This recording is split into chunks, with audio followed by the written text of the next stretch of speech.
saya bingung.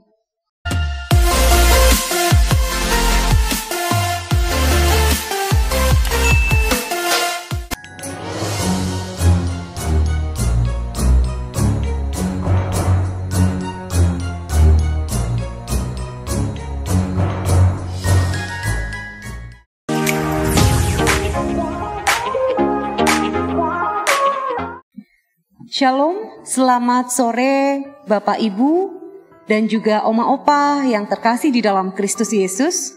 Sore hari ini kita bersama-sama berjumpa kembali di dalam talk show di mana kita akan menghayati Minggu Advent keempat.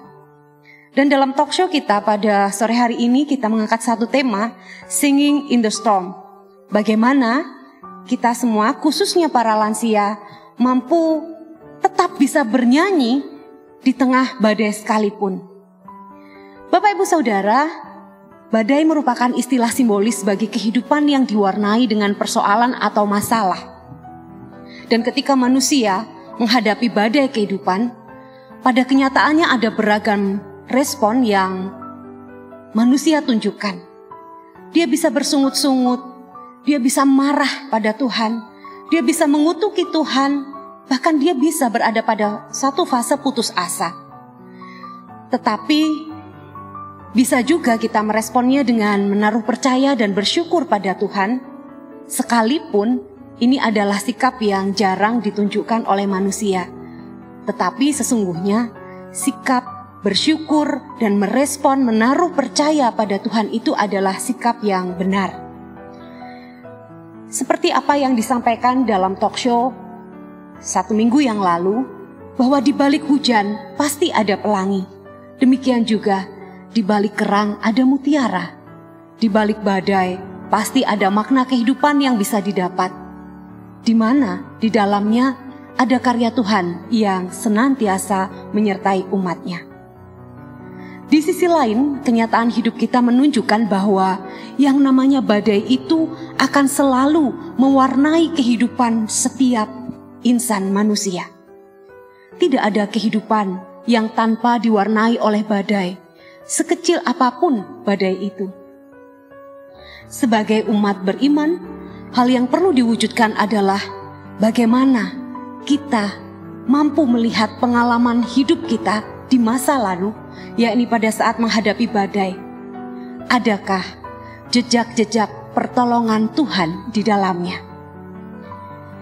Padahal merasakan tindakan Tuhan di tengah badai menjadi sesuatu yang penting untuk memperteguh iman percaya kita. Dan pernyataan ini dilandaskan pada keyakinan bahwa Allah itu adalah Allah yang Maha Kuasa. Dia sesungguhnya mampu hadir di tengah badai untuk menyatakan kuasa dan kasih-Nya kepada kita.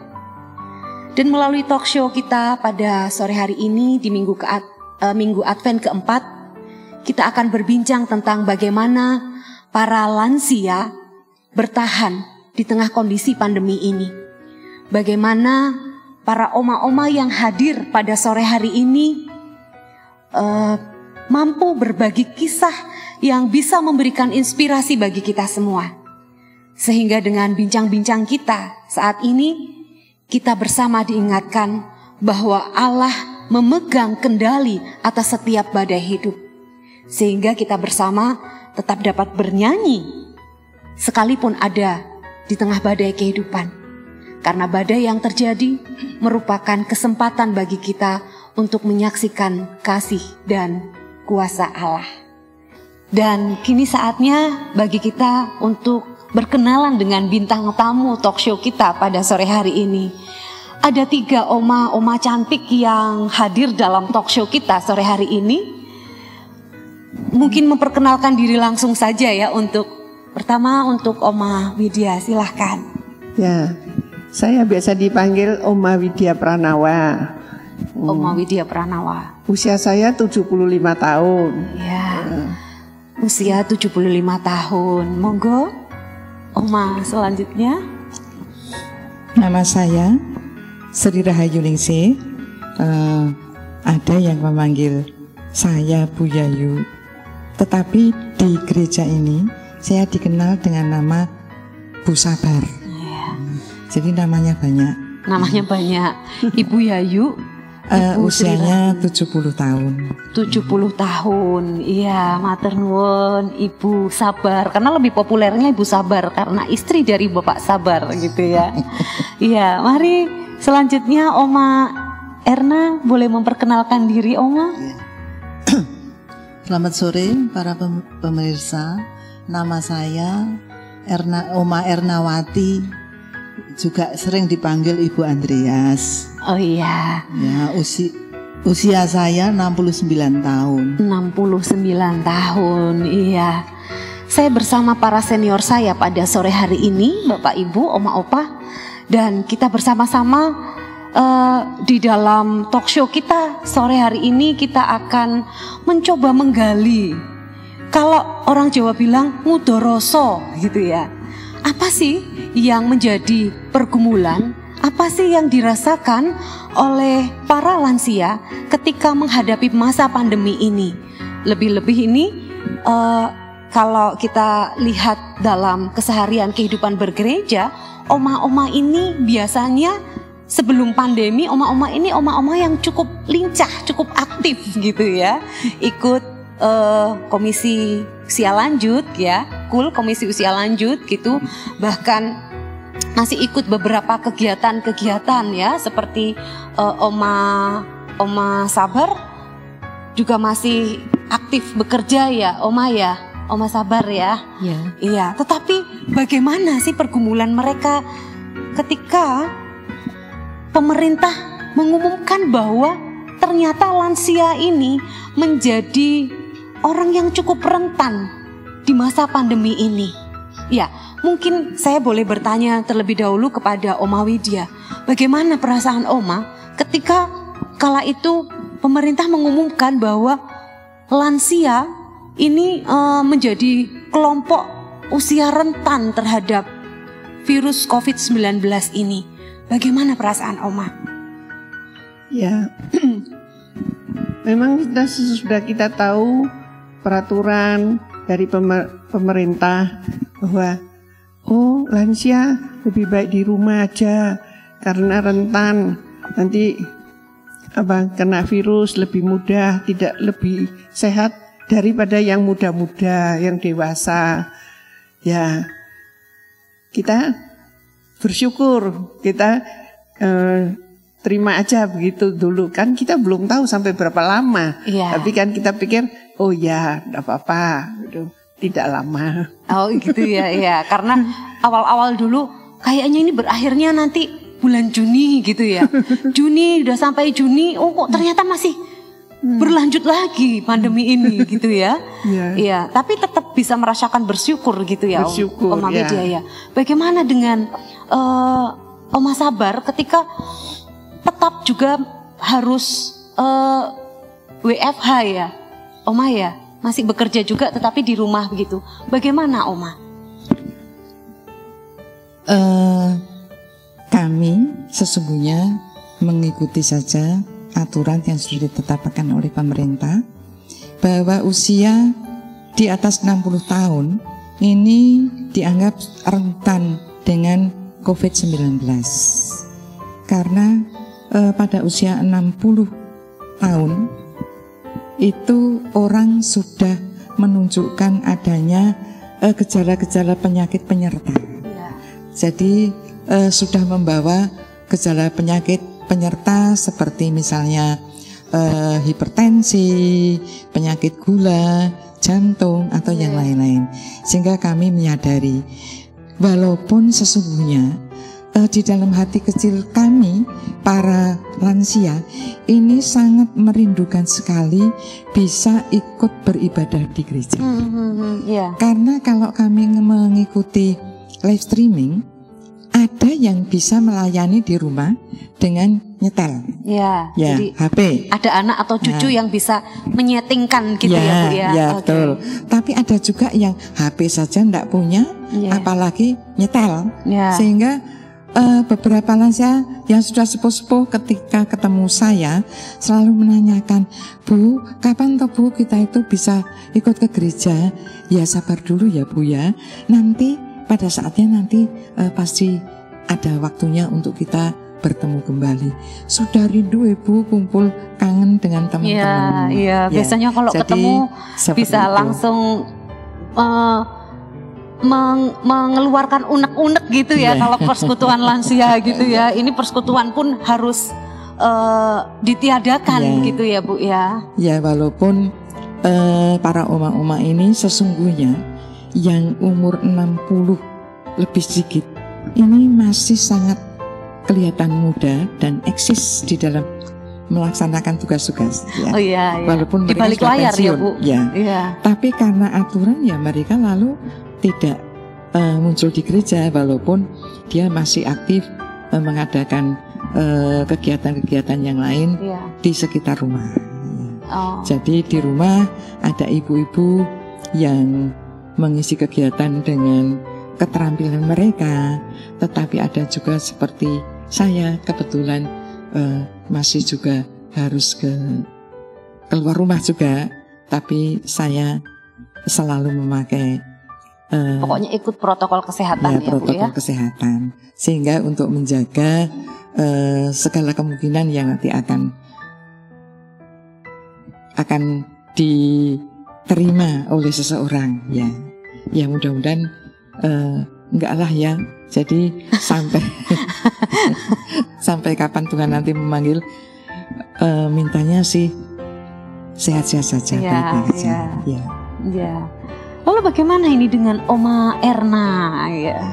Oma Erna bagaimana ketika kala itu harus di rumah saja gitu Oma? Ya, awalnya ya merasa nggak enak sekali. Nggak nyaman ya Oma? Iya, nggak enak. Ingin pergi, ingin ketemu teman-teman sesama lansia. Tetapi ya karena saya juga menyadari saya sebagai lansia harus mematuhi anjuran pemerintah. Karena kalau melanggar juga berbahaya bagi diri saya sendiri, juga kalau menularkan pada keluarga, pada orang lain juga berbahaya. Maka ya saya berusaha sedapat mungkin untuk menaati. Meskipun ya dengan rasa wah sebetulnya nggak kerasan di rumah terus-menerus. Iya gitu ya. Sebulan, 2 bulan oke, masih bisa enjoy gitu ya. 3 bulan aduh kok rasanya yang dilihat itu aja kamar, ruang tengah kayak gitu ya. Nonton TV gitu. Kalau boleh tahu ini berarti sudah masuk bulan keberapa dari Maret ya itu ya, Maret, April, Mei, Juni, Juli, Agustus, September, Oktober, November, Desember, 9 bulan. 9 bulan lamanya. Ini kira-kira apa saja sih kegiatan oma-oma ini ketika berada pada satu titik jenuh gitu? Pernah ya tadi Oma Erna mengatakan ya bosen ya, ada rasa rindu. Nah, bagaimana mengatasinya oma-oma ini? Ini kebetulan oma-oma di sini semuanya bisa gadget ya, bisa bermain bermain jari gitu ya, bisa ya. Apa yang dilakukan? Bisa mungkin dari Oma Widya mungkin?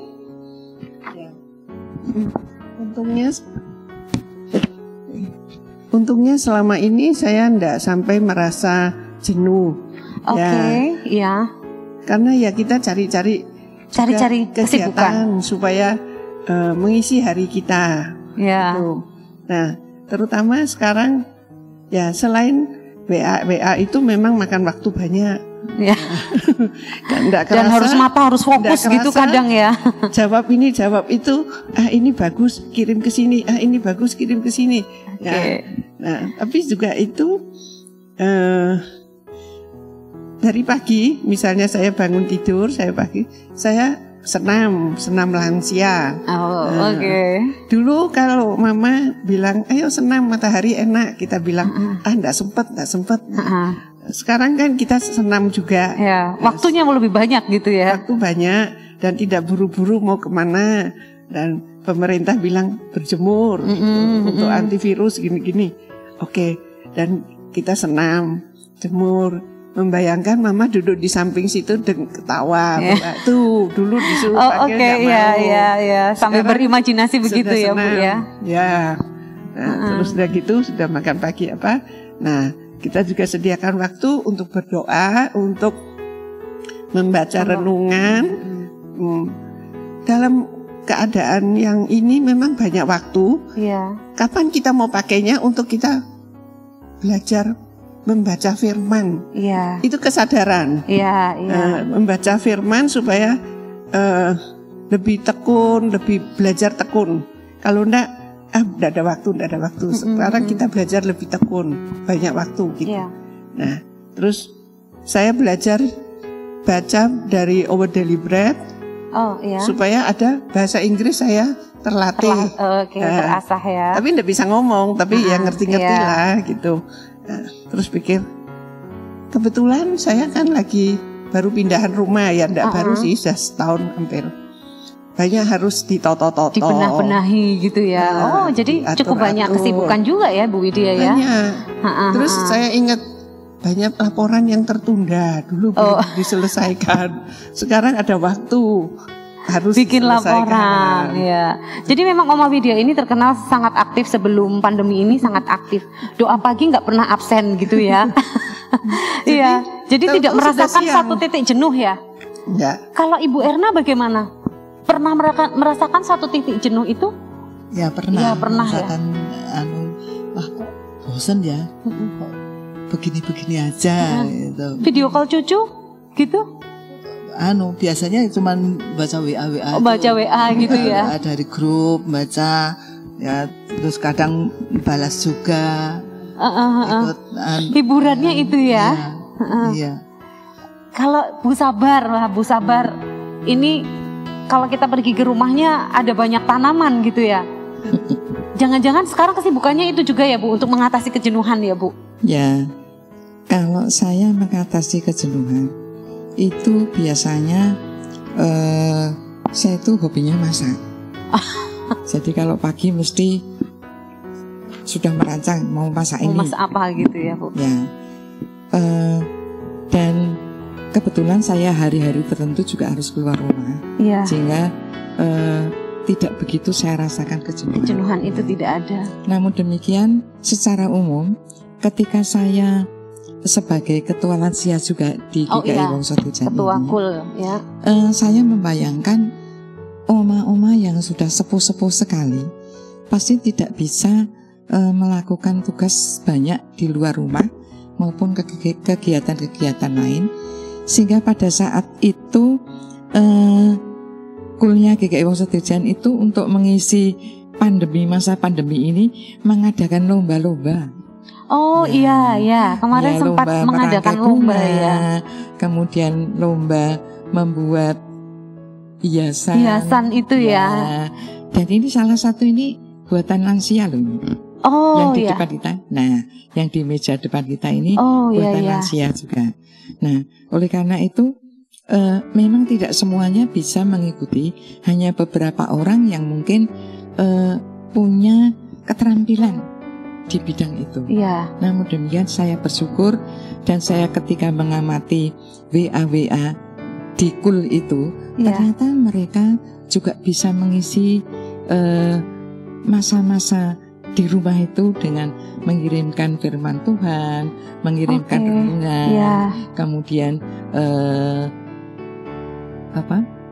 foto-foto atau video-video yang bisa memotivasi gitu ya. Jadi saya juga merasa senang ketika mereka tidak begitu down sekali ketika memasuki masa-masa harus tinggal di rumah berlama-lama.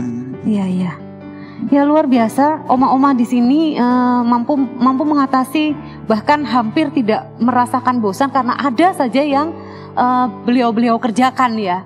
Bahkan saya sempat ada cerita Bu, saking pengennya mengisi waktu, itu ada yang bercerita bahwa pakaian satu lemari itu rapi semua. Karena saya kegiatannya hari ini, saya mau setrika tumpukan lemari baju yang paling atas. Ada beberapa sap gitu, sap yang paling kanan dulu gitu. Saya setrika, sampai anak saya tuh tegur gini, "Alah mah, kok kurang gawean, kurang kerjaan gitu." Akhirnya ada hikmah di balik pandemi ini. Rumah jadi lebih rapi gitu katanya. Rumah lebih rapi. lebih senang nak nih gitu ya kalau orang Jawa bilang. Tapi juga kadang kendalanya adalah suka lupa karena saking asiknya, akhirnya kecapean dan akhirnya tensinya agak naik gitu. Ini dialami juga enggak ini sama oma-oma di sini nih gitu. Bagaimana dengan kondisi kesehatan? Ada yang harus kontrol rutin begitu? Oma-oma ini yang bintang tamu di sini harus kontrol rutin? Oh, Oma Erna ya? Harus dipakai mic-nya ya, harus kontrol rutin tiap bulan. Oh, setiap bulan? HNP boyok ini. Oh, boyok pinggang ya? Iya. Oh, begitu. Ada saraf kejepit kan? Iya. Oh, saraf kejepit ya. Oh, oke. Tapi sekarang sudah banyak berkurang. Sudah banyak berkurang, berangsur membaik gitu ya, Bu ya? Iya. Oh, oke. Itu gimana, Bu? Ada kendala nggak? Ada ketakutan nggak ketika, waduh besok saya harus kontrol? Kalau bapak saya itu kadang-kala mau kontrol awal-awal pandemi, mau kontrol ke rumah sakit itu stres. Duh, sesok aku wayai kontrol. Aduh, harus ke fase 1 dulu. Biasanya itu rame, takut gitu ya. Apakah itu juga dialami oma-oma? Oma Erna bagaimana?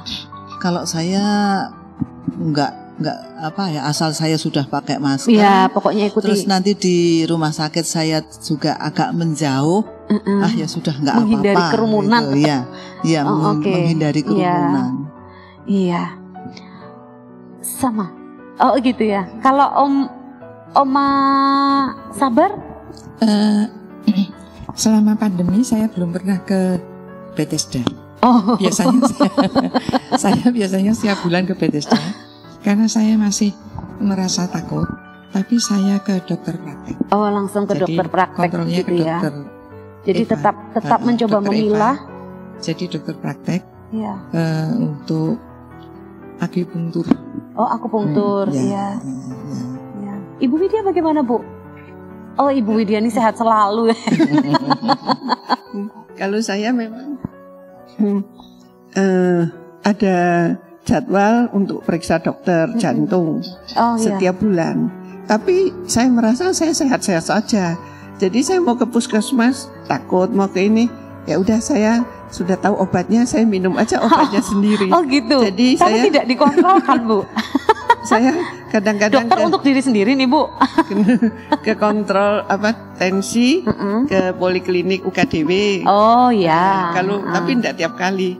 Kalau sudah baik kok, baik. Oh ya, puji Tuhan. Jadi obatnya rutin saya minum. Ya. Nah, terus udah gitu ya merasa tidak apa-apa, puji Tuhan. Nanti kalau diomelin dokternya setahun sekali ya, tapi ya enggak sampai lah. Maksudnya semua karena merasa sehat seperti biasa, tensinya di UKDW juga baik, jadi saya enggak kontrol. Oh oke. Ya, jadi mencoba merasakan sendiri bahwa saya baik-baik saja. Cek tensi sesekali dan oke, baik, lanjutkan obat yang pernah ini gitu ya. Wah ini bisa menjadi tips juga ya untuk oma-oma yang lain atau oma-opa yang lain gitu ya. Memang obatnya BPJS tapi karena ini enggak, saya beli sendiri. Tapi jangan enggak usah ke rumah sakit. Enggak usah ke rumah sakit ya.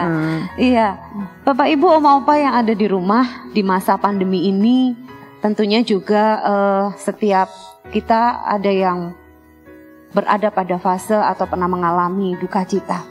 Dan di dalam talk show kita sore hari ini juga ada Oma Andreas atau Oma Erna yang mana di masa pandemi ini juga beliau kehilangan orang yang dia kasihi, yaitu almarhum Bapak Andreas.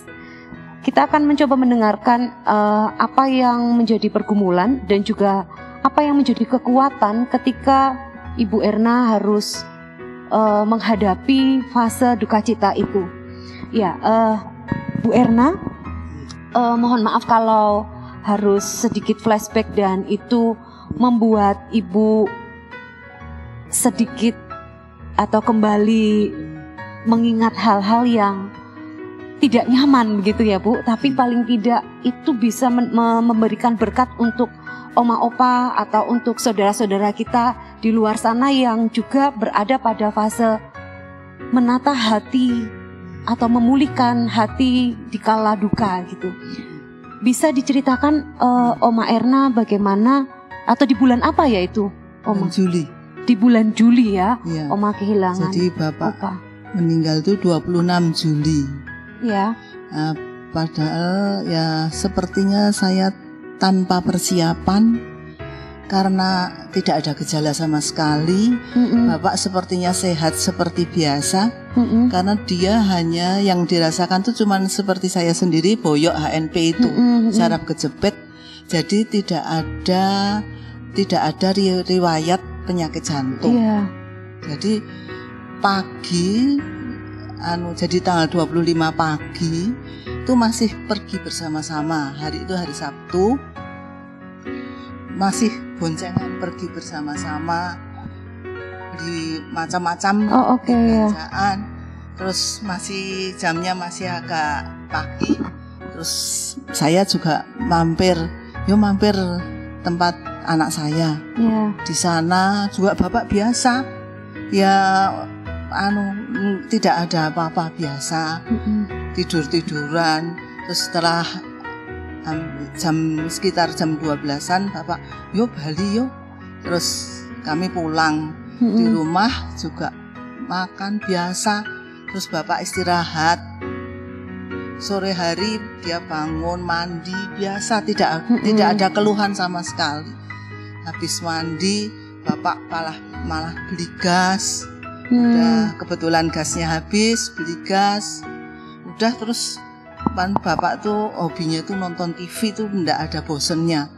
Dia lihat TV terus sampai, karena kebiasaan kami kalau makan malam itu lebih awal. Sekitar jam 6 tuh sudah makan gitu. Nah, kebetulan sudah ada lauk, terus kami makan. Udah makan bersama, sudah enggak apa-apa. Bapak juga nonton TV lagi. Terus saya duduk di sebelahnya. Terus Bapak tuh sekitar jam 7:30-an mijit-mijit keningnya. Terus saya tanya, kenapa kok dipijat-pijat? Kok pusing sekali, pusingnya banget deh. Terus kenapa ya? Ya wis ke dokter wae. Saya bilang ke dokter aja. Terus dia bilang, kok dadaku juga sakit ya? Waduh, saya udah lemes kalau bilang dada sakit itu, saya udah takut. Saya sudah takut sekali. Saya karena kami di rumah sendiri, hanya berdua gitu. Sama Bapak aja. Saya waduh. Terus saya telepon anak saya. Terus dia lagi kerja. Wah, ini baru kerja ya? Terus pokoknya pamit, sudah. Pokoknya kamu harus pamit, izin. Pokoknya kamu harus pulang. Apa kalau lama ya kamu langsung ke Bethesda, karena ini mau ke Bethesda. Ya. Terus Bapak siap, Bapak tanya, nang di rumah sakit nanti. Ya ke Bethesda aja, sudah ke Bethesda. Terus kami depan rumah kan ada yang punya mobil, terus diantar tetangga itu, diantar sampai sana juga ditunggui sampai anak saya juga sudah menyusul ke Bethesda. Terus di sana di EKG, sama dokter jaga. Di EKG dokter jaga mengatakan, oh ini penyebabnya jantung, Bu. Aduh, saya udah tambah takut. Udah pasti jadi penyebabnya jantung. Terus saya ya udah bagaimana, bingung, udah takut. Nah, terus dokternya menyarankan apa mau ke Sarjito aja. Tapi waktu itu saya sudah di sini aja, karena saya takut kalau kelamaan tidak segera ditangani. Saya takut. Terus udah di sini aja.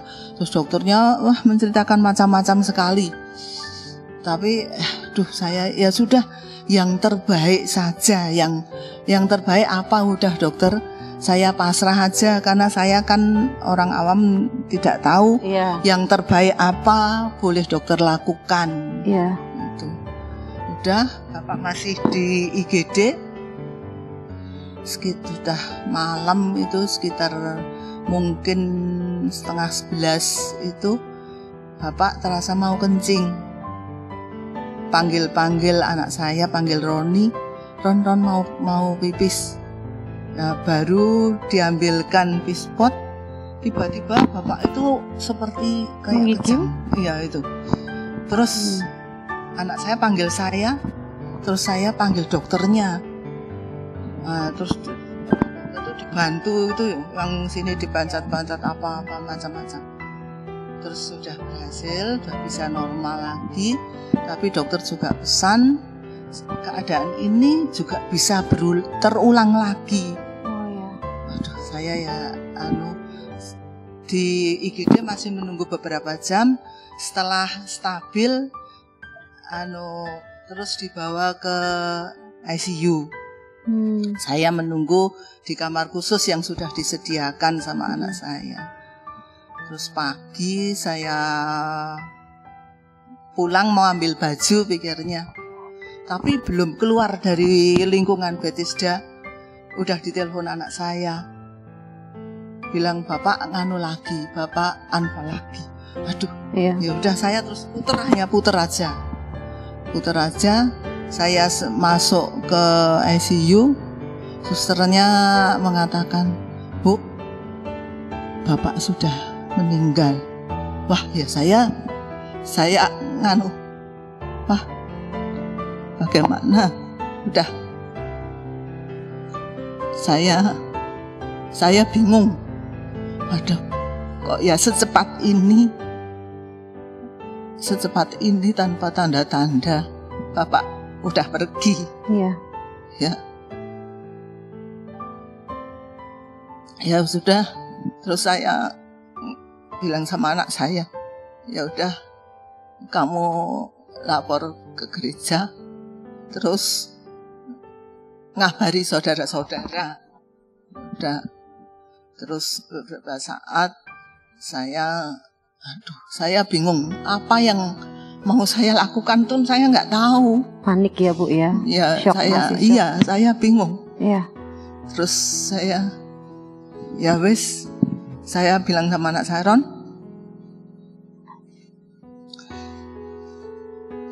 tak pulang dulu nyiapin karena ini kan langsung mau dibawa ke PUKJ. Saya nyiapin pakaian-pakaian yang diperlukan untuk Bapak itu ganti. Saya nyiapkan, saya pulang, saya ambil itu semua. Ya, di rumah juga sudah ada tetangga. Terus saya ya udah pokoknya melakukan pekerjaan, tapi seperti sudah. Kalau itu sampai tidak bisa mikir ya Bu ya, iya, harus apa gitu iya. ya. Ya nggak mikir, udah cepet-cepet aja saya ambil ini yang kira-kira diperlukan untuk Bapak.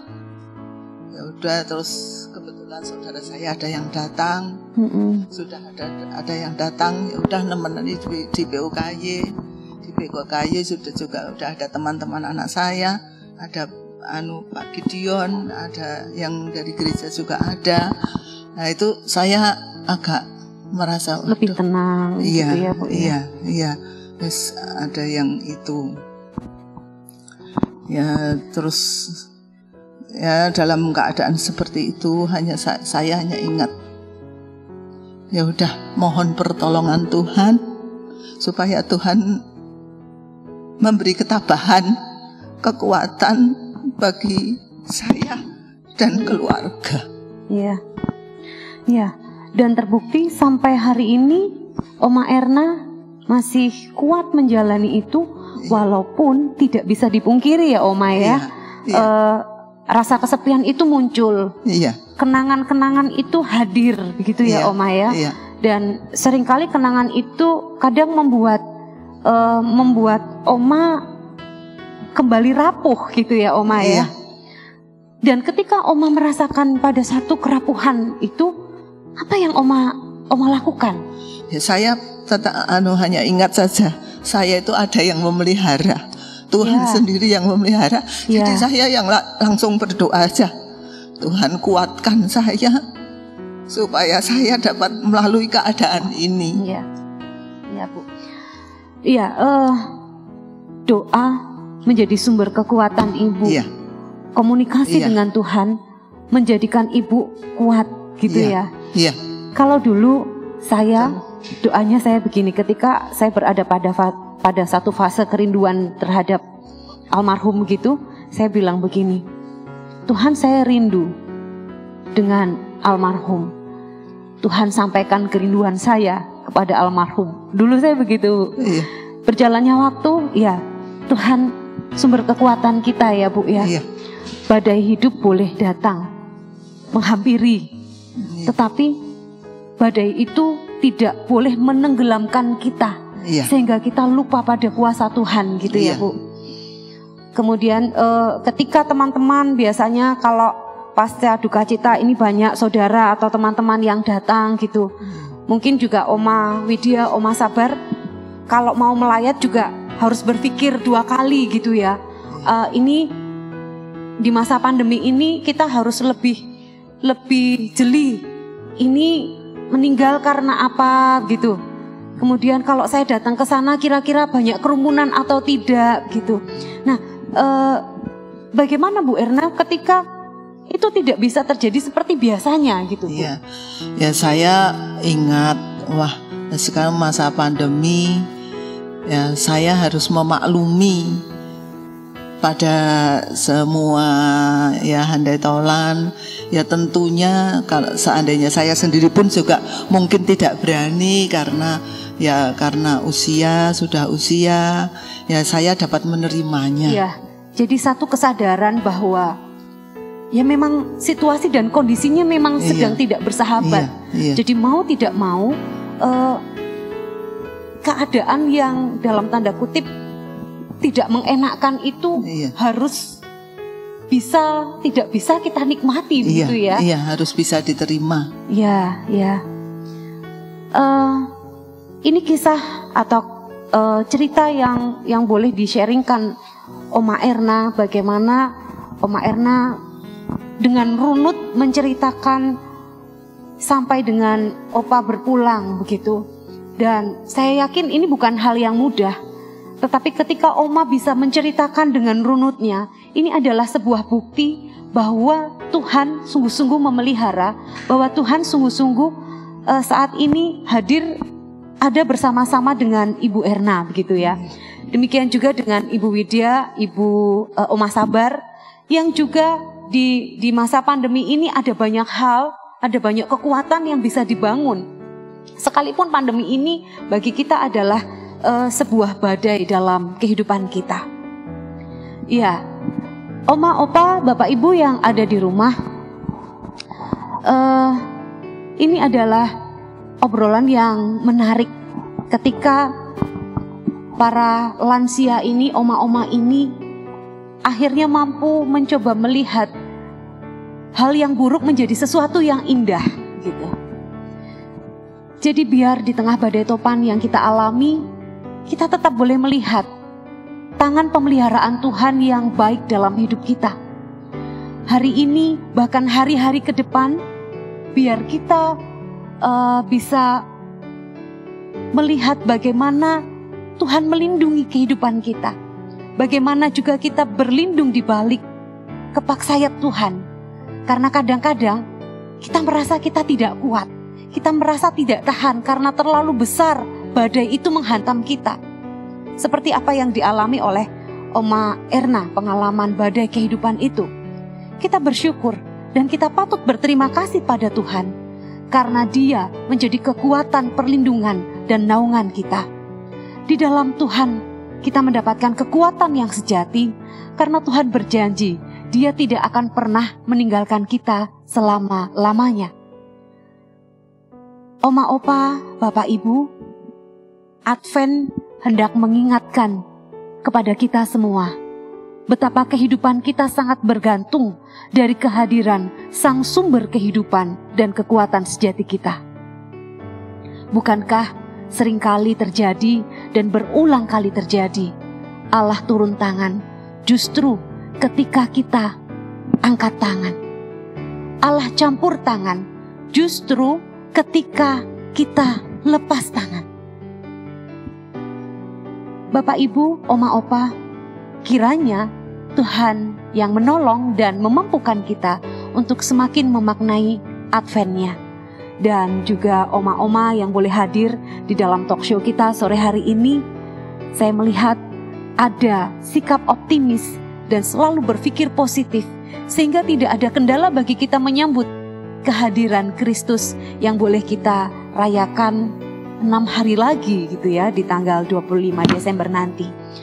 Ya, terima kasih kehadiran Oma Widya, Oma Sabar, dan juga Oma Erna yang turut membantu setiap kita boleh merasakan bagaimana pemeliharaan Tuhan itu. Semoga apa yang menjadi perbincangan ini menjadi inspirasi bagi Bapak Ibu, bagi Oma Opa yang ada di rumah. Selamat memasuki masa Advent keempat dan selamat menghayati Natal. Tuhan memberkati kita semua.